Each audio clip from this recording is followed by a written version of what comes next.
This is a Craig Brown Mini-FSD. These came out, oh gosh, I want to say three, 3 to 4 years ago. And this was Craig Brown's, I believe, second knife after the FSD, which was a larger version of the Mini-FSD.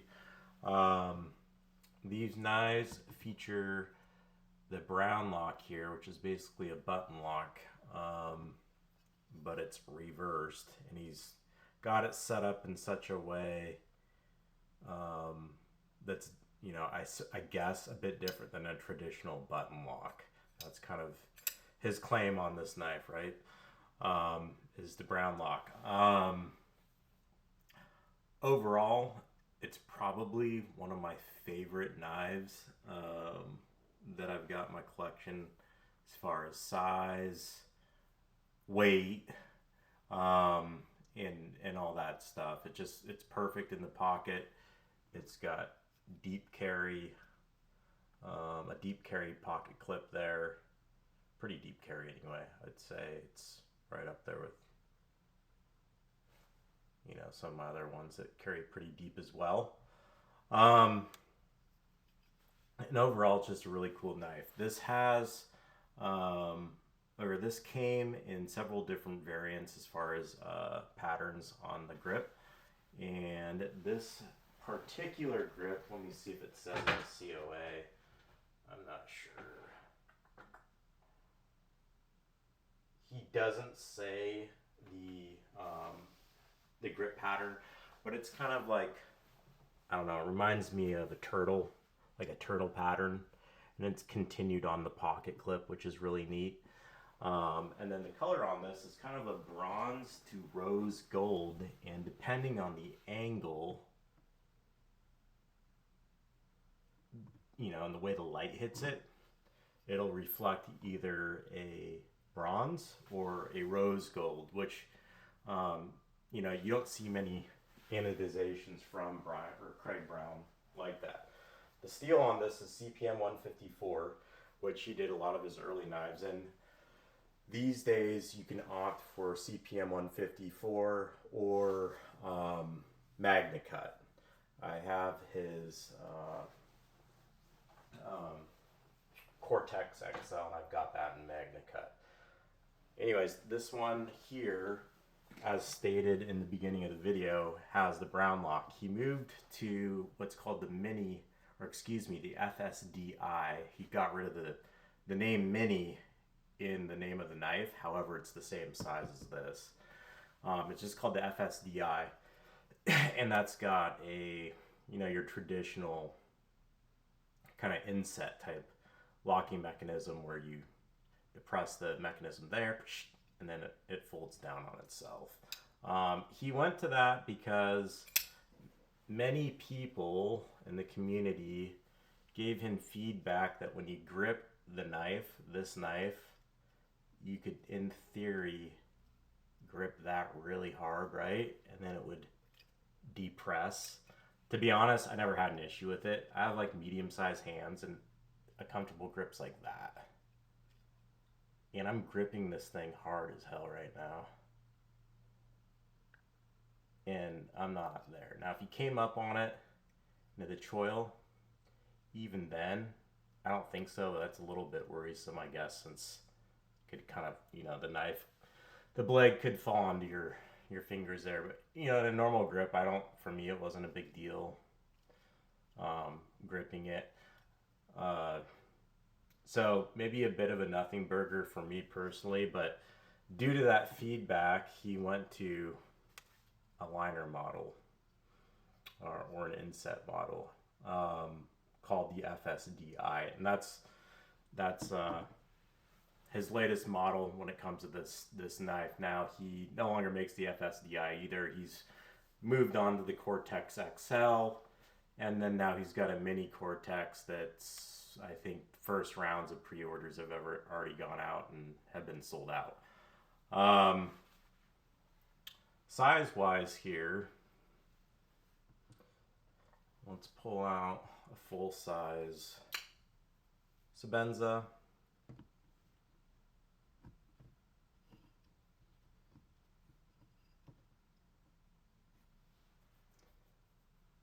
And then let's pull out a Strider PT. So there you go. Even though it's got mini in the name, it's actually a full-size knife. The full-size FSD, I've never owned it, but from YouTube reviews and just chatter online, it sounds like it was actually a really big knife, whereas the Mini-FSD falls into a quote-unquote standard size knife. I guess that's subjective, but as you can see here next to a full-size Sebenza, the grip is really close to being the same. It's the blade that comes in a little bit shorter. But other than that, they're very similar, whereas obviously the Strider PT, being a smaller knife, is clearly much smaller. So pretty much a full-size knife, if you ask me. Weight-wise, go and weigh this thing.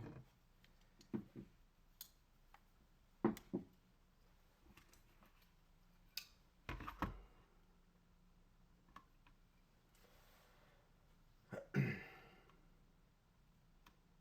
I had it on. Weight-wise, 4.16 ounces, so not like super light, but also not very heavy. For comparison, let's throw the Sebenza on there. 4.6, and then the PT, 3.17. So about an ounce more than the PT. Really what stands out to me about this knife, and a lot of Craig Brown's knives, are the deployment methods. On this one, for example, it can easily be rolled out, and just your standard rollout. It can easily be thumb flicked. It can easily be reverse flicked. It has this back flipper here, almost like just a normal flipper tab, but it's not. It's like up top, and that acts really well. And then you've got your front flipper, which is easy as well.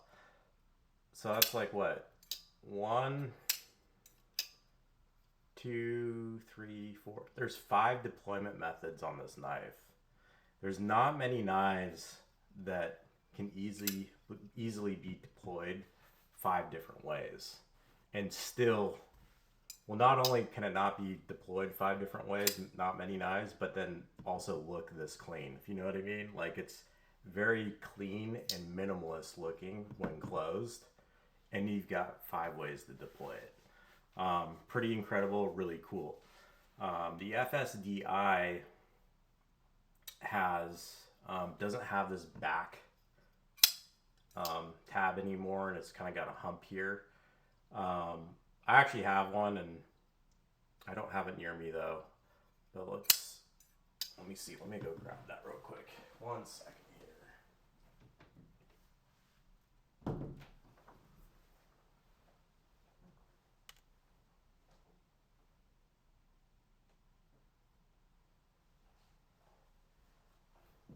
Okay. Here is the FSDI, and you can see it's got this hump here. And that hump allows for your traditional, that was bad, front flip, and I'm not going to do it, but you can actually do this too, which this one, let's see, I kind of do it off camera. Well, that'll be damned. You can do it with this one too. I've never done it with this one. So, I mean, shoot, call it 6 ways, I guess, right? If you want to do it with your knuckle there. And this one, you can knuckle it there or here. But anyways, he got rid of the tab on the back. So you can't, it doesn't count. So it's kind of a shame. All right, I'm going to take this one away and just move back to the Mini-FSD. So anyways, the deployment methods are just stellar with this knife. And to me, that's the star of the show. Like, if it wasn't for all those deployment methods, I'd still really like the knife. But, it'd be very similar to other knives I've got. Let's see what else. That's really, just on a high level review. That's about it. When it comes to the size of the knife, I definitely consider this more of a full size knife. So if you're looking to buy one of these, consider it more of a full size knife, and don't let the name Mini get in the way of you thinking maybe it's too small for you. I'd say anyone would like this if they like a full size knife. Availability, they come up for sale on the secondary here and there, relatively regular. You got to pay attention, but if you're paying attention, you'll see one of these come up in some sort of configuration.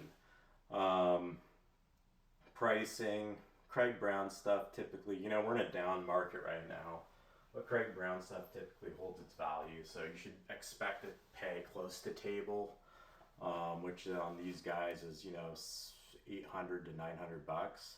You're going to pay close to table, but you shouldn't expect to pay over table anymore, because we're in this market. At least at the recording of this video, which is, what is it, September 2025, the market overall for knives is down right now. Of course, if you have some hype stuff or stuff that's pretty sought after, like Craig Brown knives, you can, still expect to put a knife up for sale and have it sell relatively quickly. But getting, 10, 20, 30, 40, whatever percent over table, those days are gone unless you've got some really, really, really rare hyped up stuff. But yeah, so expect to pay, $700-800 for one of these. And in my opinion, after trying, dozens of different knives, ranging from, $300 up to several $1,000s, this ranks as one of the best carry knives in my opinion. But yeah, hopefully that helps you guys decide on a Craig Brown Mini-FSD. Thank you.